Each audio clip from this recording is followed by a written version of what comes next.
about when they are electing a leader and the office of the president, and he talks about... No, Sean, you're wrong. You're wrong.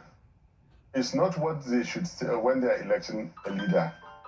Section 134 stipulates who to be declared an issued certificate of return. It is only that candidate that has scored the highest number of votes and at least 25% in each in at least two-thirds of the states of the federation and the federal capital territory. Right. Remember, I thought you were going to say something different from what I was going to. No. Each and now it is very clear. Tinubu does not have 25% in the FCT. We denied him. We got 61%. Atiku does not have 25% in the FCT. We denied both of them. By the clear, unambiguous provision of the Nigerian Constitution, which must not be breached, Tinubu has not satisfied the requirement to be declared president-elect. Accordingly, there is no president-elect for Nigeria now. I repeat, accordingly, there is no president-elect for Nigeria at the moment because the declared one violates the Constitution of the Federal Republic of Nigeria. And I know what I'm saying. The Constitution is there in your presence, it's available, everybody is reading it as I speak. I'm not therefore behaving illegally or unconstitutionally. To the contrary, I am supporting constitutionality. It is in fact better for the powers that be to go and create additional 6% out of thin air and rig it back to Tinubu and therefore swear him in on 25% than to go ahead and take the risk of swearing in a so-called president-elect that has not met the constitutional requirements.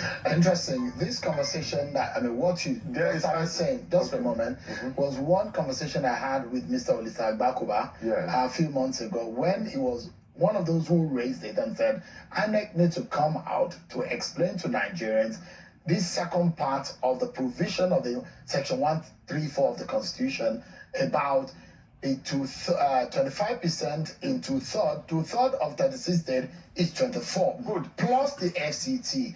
Whether or not if you meet that of the 25% of two-thirds of the state, which is 24, but if you fail to meet the FCT, what happens? That it was one major issue which is raised. But for the benefit of our viewers, let me just read quickly what Section 134 says. And it says, a candidate for an election to the office of the president shall be deemed to have been duly elected, where there being only two candidates for the election, he has a majority of votes cast at the election. That is the first provision. Then he has not less than 1/4 of the votes cast at the election in each of the least two-thirds of all the states in the Federation and the Federal Capital Territory, Abuja. That is a second provision. Can I comment? Go ahead, please. This document you read is not a puzzle. It is in English. O levels that you wrote and I wrote and the justices and everybody that is a candidate wrote.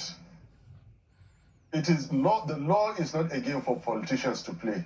This document is not available for Yakubu to interpret that day. It is there for him to follow. The English is very clear. These are fundamental provisions of the Constitution. They come already interpreted. You cannot take a gun, shoot somebody, and then ask the family to go and get interpretation that you only fired your weapon and then it killed him. No. This Constitution is more than abundantly clear. It says and. Show, you know the meaning of and. We know the meaning of and. There is no justice beyond what is simplicity.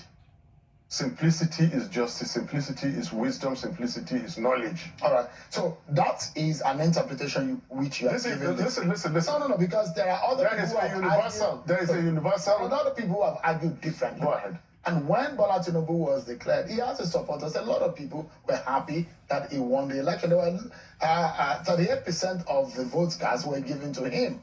And those people are Nigerians. By INEC. I told you to be